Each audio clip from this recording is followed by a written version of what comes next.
That's fine. Okay. So, according to renewable energy system, the technologies and methods that is required, that is used to generate the energy from various renewable sources. So, as of now we have seen various sources are there. So, these are the natural sources are sustainable over the time. That means with respect to time we are going to find out the sources which will be utilized once sources are not available, like whatever the non-renewable energy resources are there like a petrol, diesel and other things. So, what we will do? So, we should be ready. So, how system will sustain with respect to energy resources are available. So, these systems are harness and natural processes such as we are going to utilize sunlight, we are going to utilize wind, we are going to utilize water because these are the available resources with us, flow and geothermal heat. These all processes are required to produce the electricity, and we want electricity. So, we want the power, how power will be generated, and this will be the utilization format in terms of energy. So, we are getting the energy from various sources. These are the various type of renewable energies are available. So, hydropower related to water, solar energy with respect to light, sunlight, and wind energy with respect to wind. So, likewise geothermal energy, all these are the sources available with us that will create the electricity and it will be in the form of energy. So, related to renewable energy sources you may get it, this is the tree structure. In this tree structure you may get it hydropower, solar energy, biomass and wind energy, and related to one more energy, that is geothermal energy. So, related all these sources how we can you can utilize. So, here we can get it, that is dam. So, in the dam we are going to utilize the various techniques, then pump storage, diversion, and here this solar energy related to concentrating solar power and solar photovoltaic and solar thermal. These are the two sources. Biomass related to landfill and biogas and solid waste. So, we are going to utilize various solid waste to generate in terms of wood and agriculture or as well as alcohol fuels. Related to wind energy, onshore and offshore, these are the sources we are going to create, and geothermal flash stream with respect to dry stream or binary cycle. So, this is the type of resources in terms of this tree structure we may get it, how the utilization, that means globally how renewable electricity generations are going to work related from 2008 to now 2018. This is the graph will be available. So, these are shares of renewable energy resources. So, related to 2008 it was 1060 in terms of gigawatt, and last now 2378. So, like with respect to here how this energy resources generation is increasing exponentially. This is the renewable electricity generation globally, how these resources are able to manage, and what is the main reason? Because increment in the popularity of renewable energy resources. That means if you will see, there are many universities, there are many industry, and there are many, that means countries, they started to initiate it. That means the global initiation was the main reason towards the this renewable energy resources, and how we are going to develop to make the system sustainable. So, our concern is sustainable development. So, sustainable development, I said yesterday, we want to get power. Without power we cannot survive. Everywhere we want power. Our system will work with power. Our mobile phone, our laptop, tablet needs power. So, without power your all system will fail. If one day electricity won't be there, what you will do? You cannot manage. So, we have to work for upcoming years, what will be the situation will come. Okay. So, anything may come, like a pandemic came 2019, we were not aware. So, any time any situation may occur, we should be ready. So, that's a reason from 2018-19 onwards there is a development started related to sustainable energy development. So, in 2018 global RES power generation increased by 181 gigawatt with renewable energy. That is expectation related to amount of 26% of global power generation by the end of these years. So solar photovoltaic lead the growth, and if we are comprising 50% of new capacity, almost 100 gigawatt, followed by the wind 28 and hydropower 11%. That is increment given. So key trends, over 19 nations, they generated at least 1 gigawatt renewable electricity by 2070, and with 30 nations exceeding 10.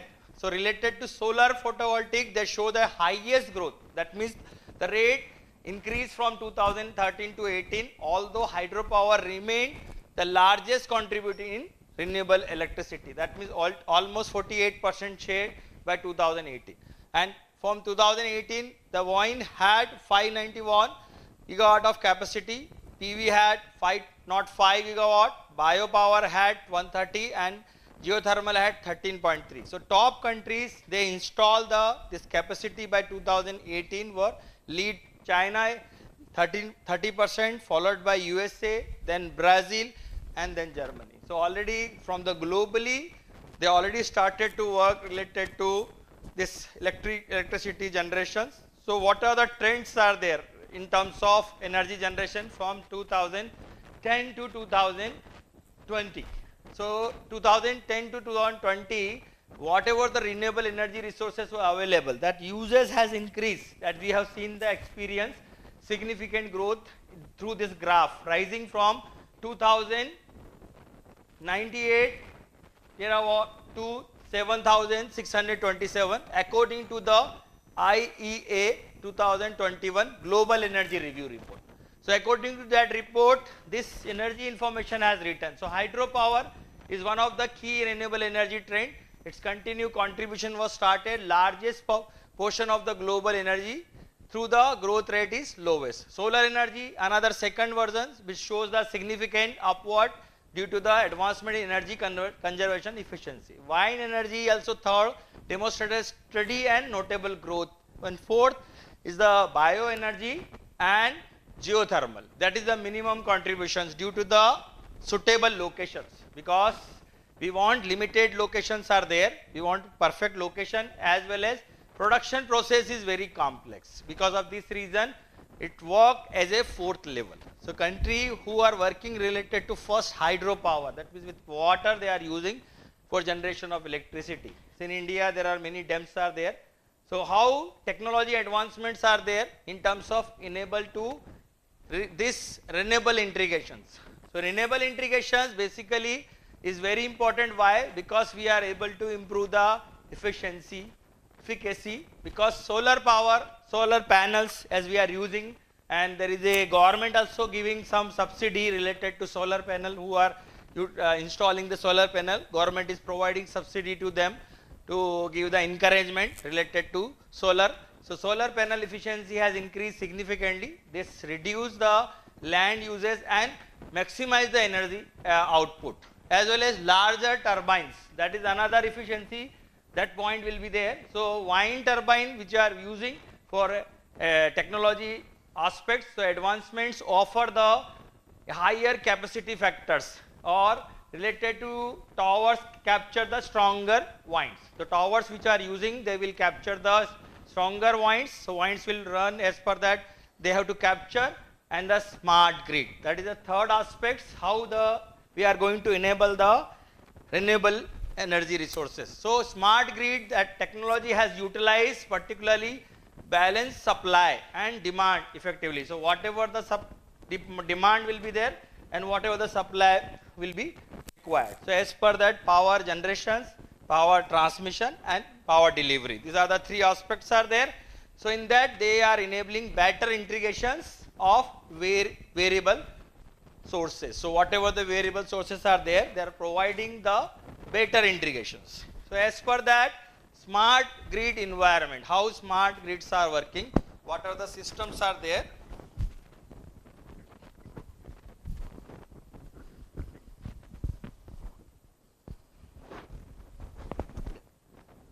So if you see the smart grid system, we all are having all renewable energy resources. This is the area where the dams are there, hydroelectricity will be generated, and how these are the wind turbines are available. This is the particular fuel power phase are there. This is the nuclear plants are there, and particularly this power, that is photovoltaic solar cell will be available. This is the where we are going to provide the residential area, commercial area, industrial area, and this is the electric vehicles. So nowadays you have seen the electrical trends has increased. From the past 5 years, people have started to use electrical vehicle. So that case we are going to reduce the cost for the fuel, which are very costly in terms of petrol, in terms of diesel. So as we have seen it must be reliable also. So electric vehicles require related to smart grid environment. So this is the complete smart grid environment will be there. That is the one directional energy flow and bidirectional energy flow. So we can see one direction, this is bidirectional, this is one directional, this is one directional, this is bidirectional, one directional, this is bidirectional, this is the one directional, one directional. So likewise, when we will see the smart grid environment, overview of the smart grid environment with respect to energy management system. So a smart grid network architecture we need to understand. It will be comprised in terms of layer. That means multiple layers are there. If you will see the first layer, the contribution will be security concern, because security is our concern, which safeguard the communication about the data and it travel across the network, because data is traveling through the network, and how we can provide the security that to protect the data. So that is our requirement. So network management, that part is very important. Network management is responsible for maintaining the secure communication. So secure communications and to the next layer. So data will transfer from one layer to another layer. You have to maintain the security. So security mechanism is very important to ensure that quality standard as we meet or not. And the finally, that means we are going to provide the standard calls are there. So that standard calls for a chain of area of network, how the area of network is working to superimpose this power zones. So we may get it the chain of area network, connect all gadgets in terms of smart grid network. That means we have the renewable energy sources we are going to generate. So generation, then transmission and particular distribution. So here generation will generate the energy with respect to various renewable energy resources, and then after that, so this is the generation part, this is the transmission and distribution part, how the data will be identified. That means transmission, automated transmission will take place, maintaining and control automations, and then we are going to provide the intelligent subsystem. That means it will take identification by AI or various intelligent techniques that will identify to provide the energy. This is a storage, that is the energy storage and DG, and this is the distribution that also will take place automated, and now we are user, as I said. So after that we have to provide delivery. So these are the electric vehicles are there, charge stations are there, substations are there, how they are using, and finally these are the residential, industrial and commercial. We have mobile phone, we have tablet, we have industry, and we are going to utilize. So this is the complete chain, layer 1, layer 2, layer 3. How the, so here information is going to transfer from this layer to this layer. So data will be the one part. So how much energy will be generated, that will be available, and we have to provide various forecasting. We have to provide the secure mechanism, that means whatever the security concern will be there, and safeguard communication will be there across the network. And network management is very, very important part here, because we are going to maintain the communication to the next layer, next stage, that to maintain the quality. And finally standards, call a chain area network, that will be superimposed on power chain. So these are the certain aspects are there. Traditional power grid where we were using earlier days, and we are going to replace by smart grid. So smart grid, centralized and distributed power plants are there. Only centralized sources of power. Energy flow was unidirectional, bidirectional, and it's a component point. So component, that means customer participation, that means passive participation of customer, but here active participations are there. Real time monitoring, it's very limited.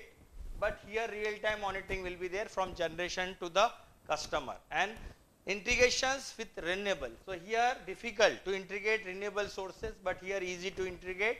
And finally, energy supply failures. So no energy during failure or blackout, but rerouting will be there. So some area if the failure will be there, by the intelligent mechanism they will find other area. So other route will be find out. Other substation would be identified and will be given to the energy. So that means there is a standby mechanism will involve here. So rerouting and islanding mode ensure the supply reliability, and reliability is one of the factor in this domain. Peak saving, so not possible due to the unidirectional flow. Here possible because electricity can be sent back during high demand. So all these are the comparison when we'll compare with traditional power grid and as compared to smart grid. So upgrading present grid in terms of, and we are going to integrate the renewable energy resources. So it's a grid transitions in that level. So how? So when we will see that after 10 years you will observe autonomous driving car or driverless car, smart watches or various smart systems that will arrive. So how will utilize the power resources? During that time more power is required because data is increasing day by day, and power handling capability also we need to go for more. So upgrading of present grid to smart grid is one of the requirement. That integration is necessary, but current grids require upgradation across multiple operational aspects, including generation, including transmission, distribution and system planning. So there is this enhancement is our aim. So our aim is what? To improve the grid flexibility. That means we have to improve the grid flexibility to accommodate the transformations and whatever the diversification is required. That means based on that we have to integrate the renewable energy resources, RE. So this is the smart, this is the earlier grids. Now we have transmitted in terms of, transform in terms of smart grids with respect to various technology. So renewable energy grids, there are certain challenges and solutions are there. So we may get it idea about how variability will be there, unpredictability of that. So challenges is very difficult to manage the power flow.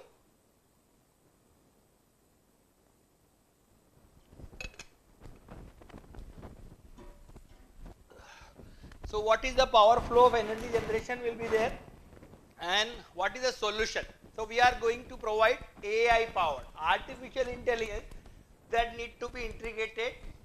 And what AI powered? So AI powered forecasting. That means we are going to predict through the artificial intelligence. That I said yesterday, machine learning is basically required for prediction, or we have to take the decision based on the current data. In future, if new data will come, we will be able to make preparations. That means what kind of changes we can do in grids, what are the condition the failure will take place. So all this analysis we can do.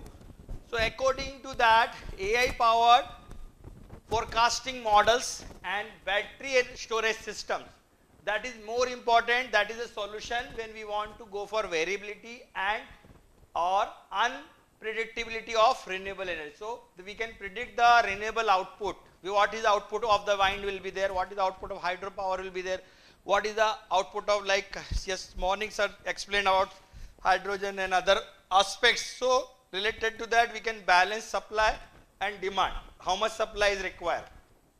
So as of now, just assume that in 2025 how much power requirement is there from the user point of view in Hyderabad or in Warangal or any city like Mumbai, Nagpur, Pune or Bangalore. So 2026 same requirement will be there, same not, because you can see the appliances are increasing day by day, people are buying many appliances or power requirement is increasing. So same rate, whatever the energy you are using at your home, every month same rate you are using. Can you predict that one? So sometime you are using 150, sometimes 160 units, sometimes you are using 170, and in summer it will be more. It may be utilized 280 to 90. And because of we are under the seasonal condition, winter time, North India winter is very cold, but in South India winter is not that much cold. So energy consumption in both sides is very different. So we have to predict as per that, then grid system need to be managed. So smart energy system, that mechanism we need to apply. That means how AI can identify whatever the energy power consumptions that is identified from the past 1 month, based on that prediction will take place. So that is required because we can compute the demand.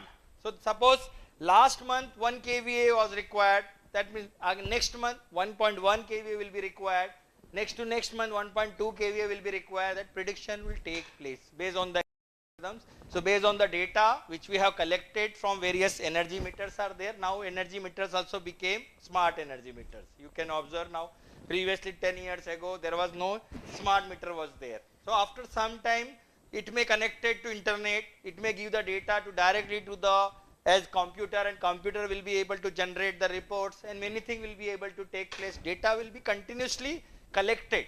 So ultimately, without power, no use of any mobile, no use of any computer, no use of any device. So one day if you will not charge your phone, will you able to use? So you have to carefully work related to power generations, power transmissions, and power delivery. And delivery is variable, it's not a constant. Delivery is not a constant. You cannot work. That's the reason AI driven algorithms, they are identifying. So grid modernization is one of the requirements. So aging, earlier days you are buying the product, you are worrying about reliability, but reliability was one of the factor. In electrical engineering, we started from electrical, but we entered into the electronics. But electronics is not complete the core branch. Electrical is the main core. We are working under electrical. We are the circuit people, but we are working electronics plus electrical must be there, because without electrical you cannot realize electronics. Understand? So electrical engineering like KVL. So KVL and KCL you are using in electronics or not? Without that you cannot realize the circuits. So definitely we need to understand what way we are going to modernize the grid system. So grid modernization is one of the requirement. That means we are going to make them like sensors became smart sensors. Grid became smart grid. Smart means intelligent. That is self-healing. Self-healing means if suppose failure will take place, system itself will just rectify the error. Previously it was not like that. System error we are unable to manage. The particular technician has to go and check where the error. But in the particular computer itself we can realize where the error will be there. And self-healing will try completely to diagnose the error and remove the error also. That is the main motto of AI. So AI driven algorithms which are ready to utilize. So modernization will be possible, and one of the factor is reliability. Reliability means aging. So every product will be working like a bathtub. That is a starting, and then constant failure, and the finally wear out failure. Wear out failure means after 20 years your product will be wear out failure. You cannot repair them. So constant failure, that means it will not degrade, it will not damage. 10 years the product will work, but in between if some error will come, you will go to the technician, you can rectify. But after 20 years, suppose your motherboard of that mobile phone has gone. So what you will do, you will replace the phone, you will not repair. That is out of repair. Failure rate, it gone to failure rate. So reliability factor was one of the important. Nowadays reliability is for every product not necessary. Like mobile phone, not necessary.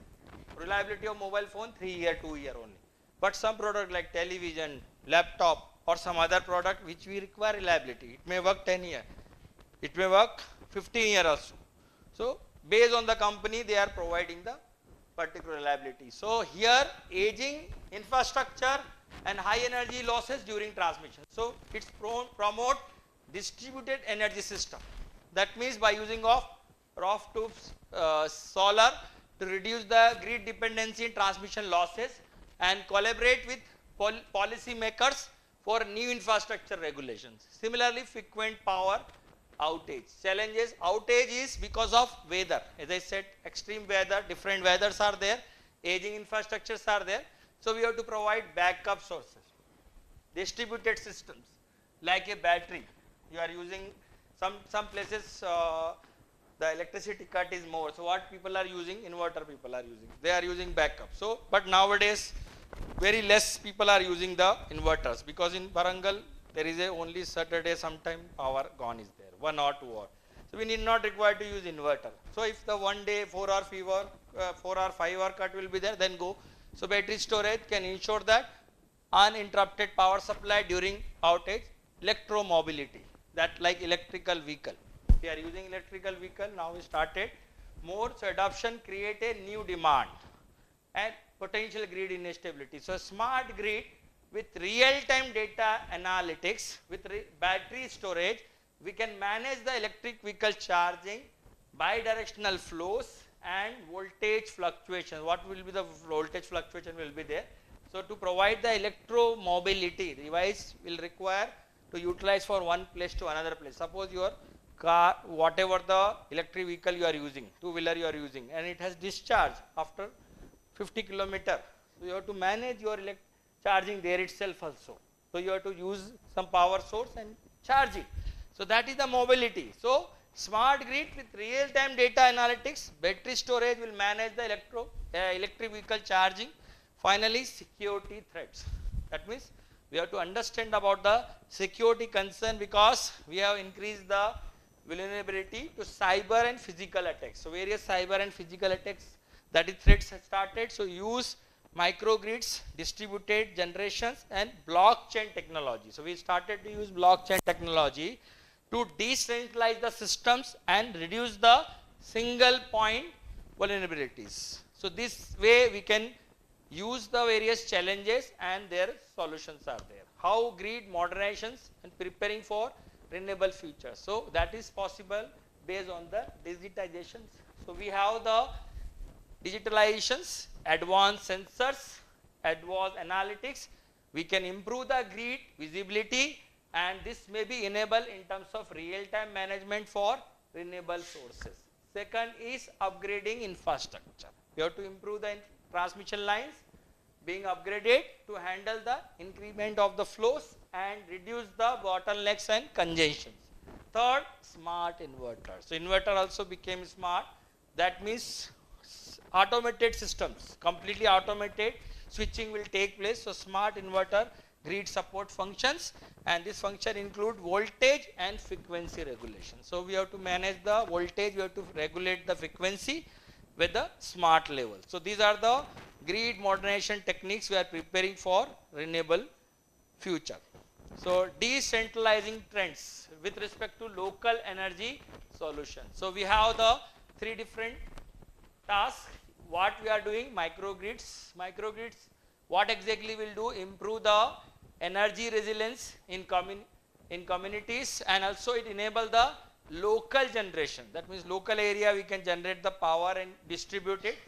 Second, rooftop solars. Nowadays many apartments people are keeping the rooftop solars. They are utilizing the solar energy and giving the power to the entire apartments and saving the, and government also giving the subsidy to entire for that own projects. So residential solar panels, residential area people can use solar panels or empower the home owners. They can utilize the, like in place of geyser, they can use completely solar based geyser. So completely, but it is the only weather condition, it will not work. That is the some pros and cons are there. So they reduce the reliance on centralize the power grid. You should not depend on the power grids. If power failure will take place, we can get the like standby power, like lifts are working in the apartments, or particular this centralized complete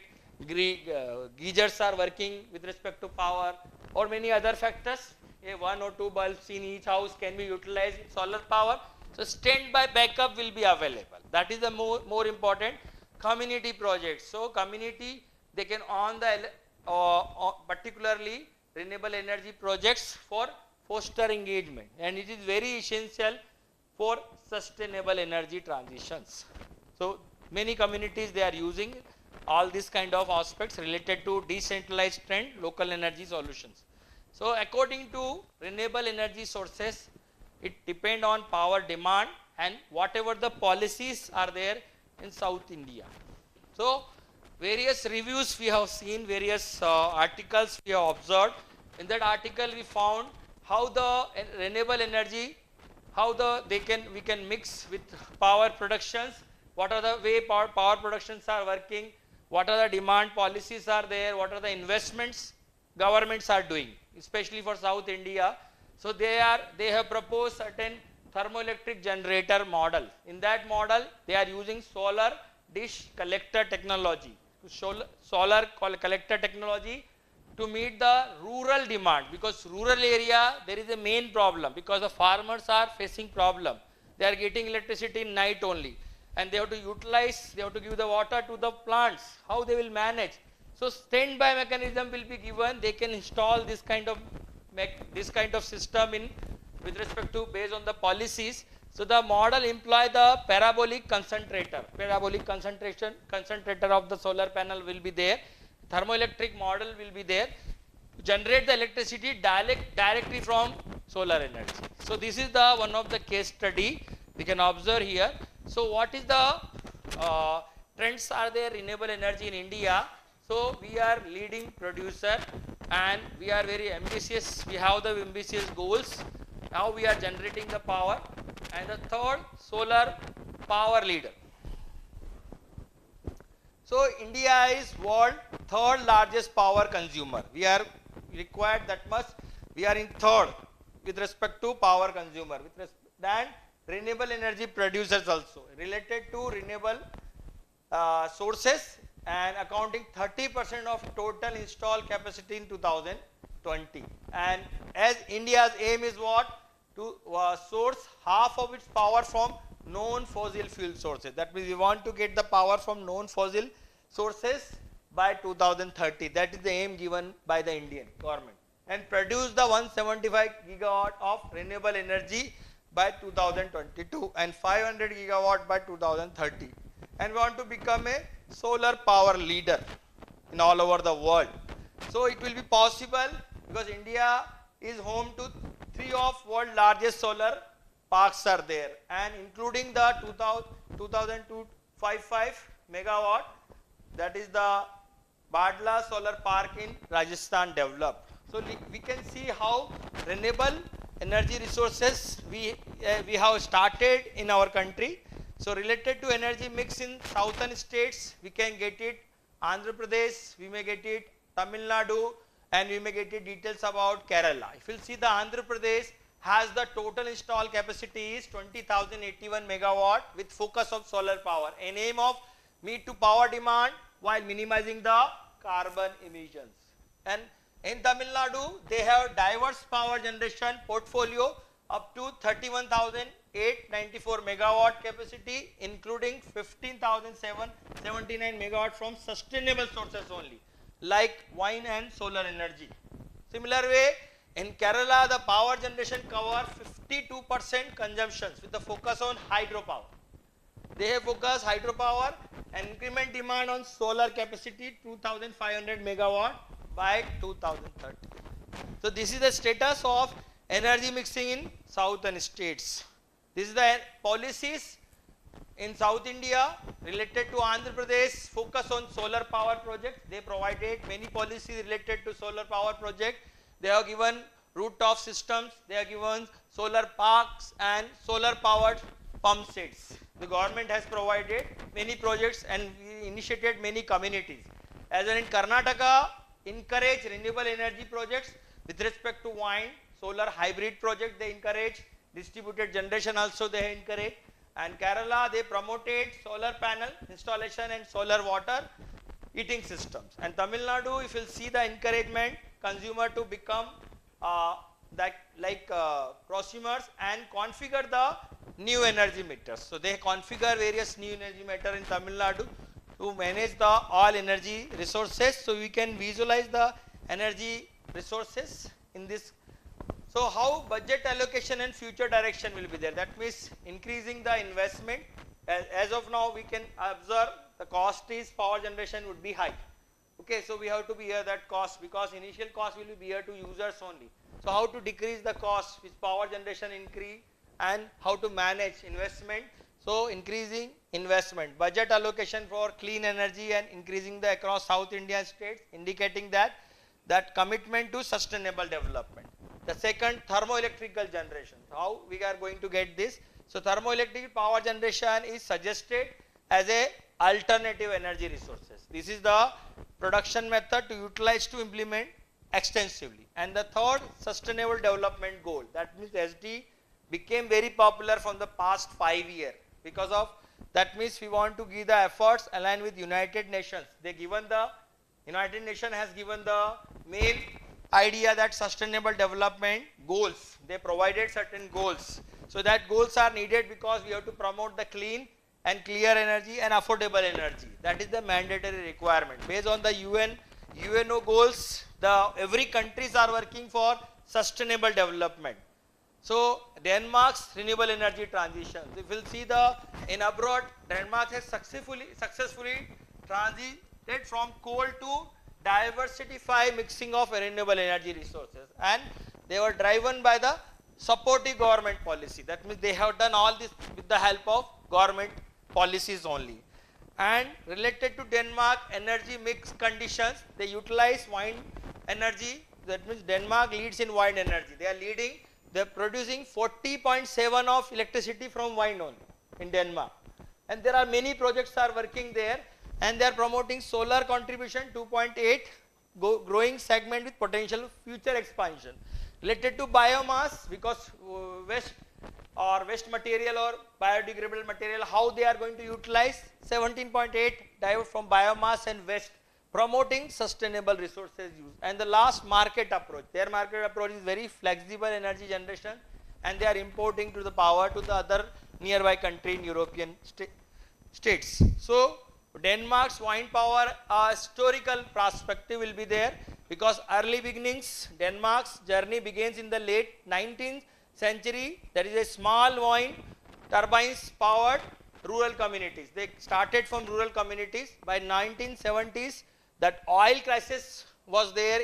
So government support for wind power increment, as well as modern, this in current technology, because we develop IoT, we develop like AI and machine learning. So advanced technology and grid integrations, the strategies they utilize for crucial for large scale adoptions. So this is the wind power historical perspective in Denmark. So whatever the wind capacity growth and milestones was there, 1980s initial growth in wind capacity driven by the government initiative. That means started from government initiatives and technology and advancement. By 1990s, significant expansion that was done by larger wind farms and improved turbine efficiency. By 2000 onwards, continuous growth, integration wind power into national grid. As current condition, Denmark is a global leader in a wind energy with the high percentage of electricity from the wind. So they have developed their infrastructure to generate the power with respect to wind energy. So that is the policy they utilize, how they started and how they reach now. And whatever the supportive policy frameworks, that is the feed in tariffs. So guaranteed prices for wind energy producers they are giving, and encouraging the investment. They are giving some promotions, subsidies also. Renewable energy targets are also they are having. So ambitious, their target for energy renewable consumptions and driving wind power development. The third, tax, that means incentives. They are providing tax deductions in terms of reduce the taxes for wind energy projects. So who are doing the project under the wind energy, they are reducing the tax and promoting and making them more financially attractive. Last, that means streamlined permitting. That means efficient processes they are providing for obtaining the permits for wind farm construction. So there are many wind farm constructions are there. So they are developing them with respect to the efficient processes only. And with respect to flexibility they have given with respect to grid. So they employed the grid flexibility strategies, I think related to smart grids. Smart grid completely advanced technology, how to manage the electricity and energy storage. So various batteries, various backups, various other solutions they have provided to store the excessive wind power, and demand response. Whatever the demand of the society or community will be there. So adjusting electricity consumptions based on the wind power availability and interconnection. So they connected with neighboring grids, whatever the neighbor grids are there, to balance the supply and whatever the demand of the supply based on the demand they are providing the supply. So interconnection of various other grids, they are managing balancing. So this is the visualization of impact of key data and their charts. You can see Denmark's success. Notice rise in wind contributions from 2010 to 2012, then 14, then 16, 18. Now see that. So last 10 years, whatever the contribution will be there, that we can visualize with this data. This is the lesson learned, and with whatever the future applications. So with respect to policy support, stable policies are very, very important. Technological innovations also very important, because continuous improvement must be there. That is the key requirement. And collaborations with respect to various partnerships that will drive the success. And grid must be modernized. So grid modernizations with current technology need to be modified with the advanced technology. That is the main important part. With respect to flexibility is very crucial. So Denmark as a pioneer in a wind energy, with respect to this is the one of the best energy resources. So Denmark became global leader. It's a ambitious goal. So it's established itself a global leader in wind energy. Country has consistently pushed the boundaries of renewable energy adoptions, and they adopted, that means set an ambitious target for transition fully renewable energy system.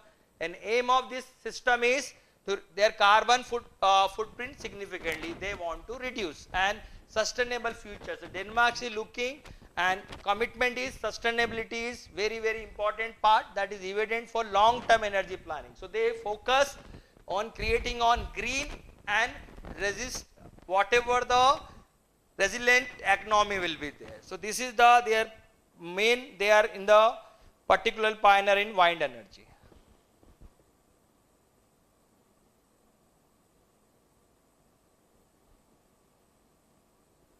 So whatever the strategies they apply for renewable energy integrations, so grid connections, first thing is grid connections, so reliable transmission and initial energy sharing. After that, energy markets, so they trade energy market related to electricity across the borders. And power plants, so they want to adjust generation for renewable supply.